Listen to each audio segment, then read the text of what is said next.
The Voting Rights Act is law. Public accommodations desegregated. Schools ordered to integrate. Affirmative action begins. On paper, the civil rights era wins. But the leaders who forced those wins are gone. The backlash is immediate. The systems adapt. White flight empties cities. Funding dries up. Prisons fill. The dream didn't die quietly. It was murdered, starved, and then blamed for its own death. This is black card number 6, After the Dream Died. The 1970s story of how victory on the books turned into retreat in the streets. Assassinations. Busing battles. Black power rising then targeted. Cities left to rot.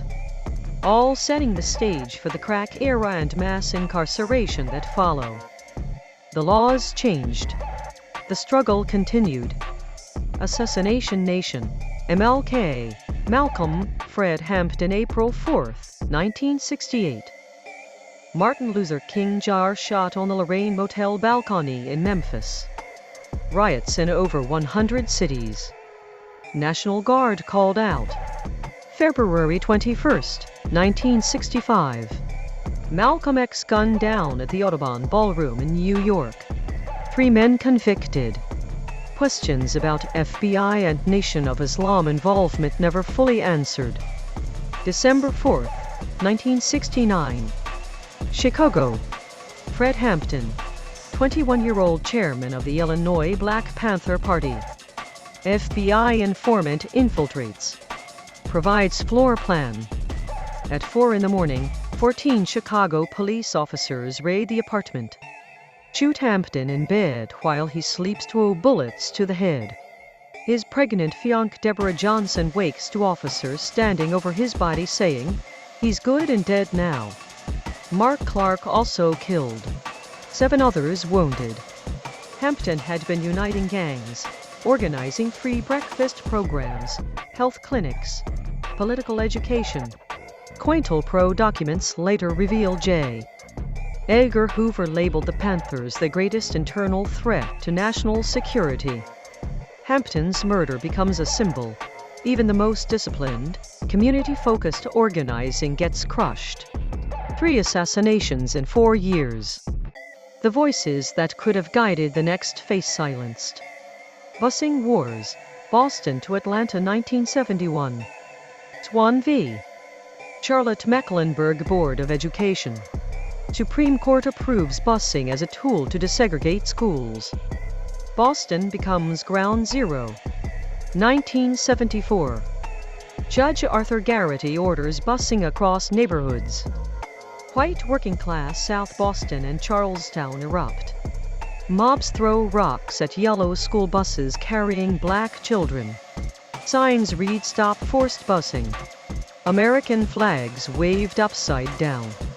A black Haitian driver pulled from his car and beaten nearly to death. Violence lasts years. Schools close early. Teachers assaulted. Federal marshals escort children. In Atlanta, resistance quieter but effective. White families move to suburbs. Private academic segregation academics spring up. By 1975, over 500,000 white students leave public schools across the South for private ones. Busing achieves some integration. But the cost, resegregation through residential patterns. Schools become more segregated by 1980 than before busing in many places. The fight for equal education turns into a fight over who gets to leave. Black Power Movement. Panthers to Politics 1966. Stokely Carmichael coins Black Power during the March Against Fear in Mississippi. Replaces Freedom Now. Emphasizes self-determination, self-defense, pride. Black Panther Party for Self-Defense forms in Oakland 1966. Huey Newton and Bobby Seale.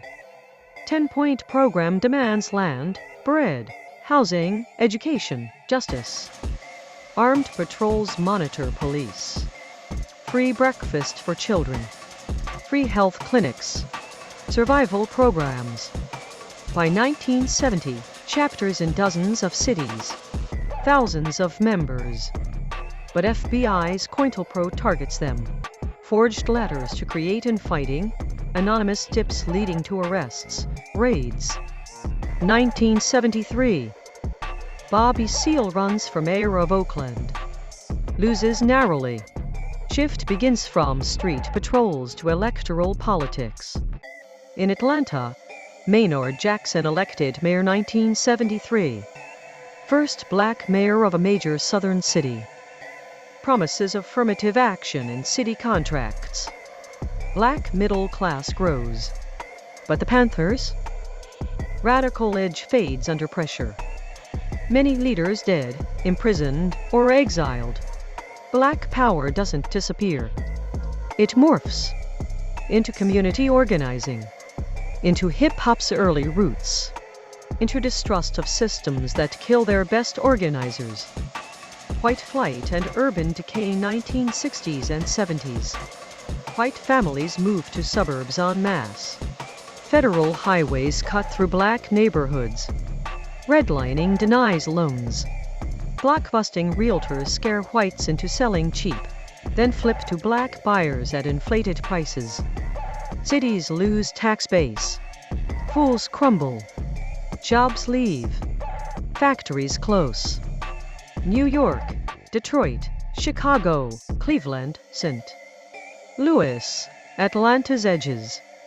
Atlanta, city too busy to hate? Slogan masks reality. While downtown grows with Olympics dreams later, many black neighborhoods starve. Public housing deteriorates. Crack begins to appear in the late 70s, early warning of worse to come. Economic disinvestment creates vacuums. Unemployment rises. Despair sets in. The conditions for the next crisis are built brick by brick. Closing the assassinations removed the dreamers. Busing battles showed integration's limits. Black power was targeted and contained. White flight hollowed out cities.